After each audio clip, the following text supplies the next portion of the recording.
di mana terdapat satu variabel respon dan satu variabel prediktor.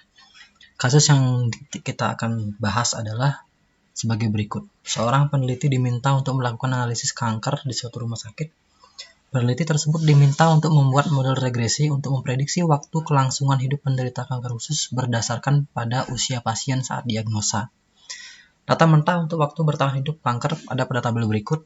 Nah, dalam membangun model regresi ini, diminta untuk melibatkan usia saat diagnosis sebagai variabel independen X dan bertahan hidup waktu dalam bulan sebagai variabel dependen Y. Nah, dari sini terlebih dahulu kita rumuskan hipotesisnya di mana H0 tidak terdapat pengaruh usia saat diagnosis terhadap masa bertahan dan H1 sebaliknya.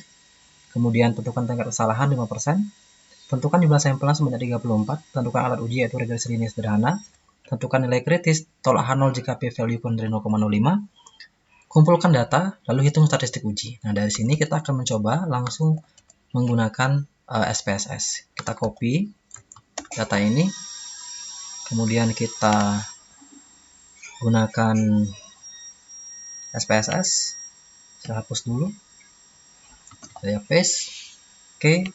Jadi di sini umur dan masa bertahan. Saya akan ubah dulu name-nya di sini, umur dan masa bertahan.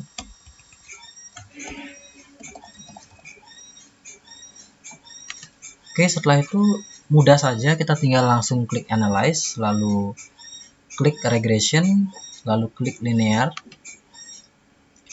Kemudian kita masukkan masa bertahan pada variabel dependen, kolom dependen, umur pada kolom independen. Nah, di sini kita dapat mengeluarkan beberapa nilai parameter, seperti misalkan di sini kita save dulu unstandardized-nya untuk melihat bagaimana residualnya nanti. Continue, lalu kita juga bisa lihat statistiknya kalau kita ingin tahu deskriptif, kemudian kita ingin tahu juga collinearity-nya. Nah, tentu kalau di sini tidak ada collinearity karena X-nya hanya 1 ya. Kemudian Durbin-Watson, continue, lalu kita oke. Nah, ini hasilnya. Jadi ini adalah sebentar, masih running. Nah, di sini adalah deskriptif statistik. Di sini ada nilai korelasi di masing-masing variabel.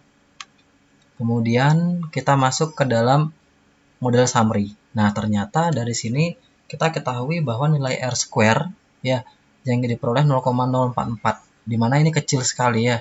Goodness of fit-nya kecil sekali, jadi hanya 4,4% variabel X mampu menjelaskan variabel Y. Kemudian kalau kita lihat juga di sini nilai koefisiennya secara parsial, bahwa ternyata umur tidak berpengaruh terhadap masa bertahan. Jadi berapapun umur seseorang, maka jika sudah menderita kanker kolon, maka masa bertahannya akan sama. Oke, dari sini kita akan masukkan di sini umur 0,187. Saya masukkan di SPSS. Umur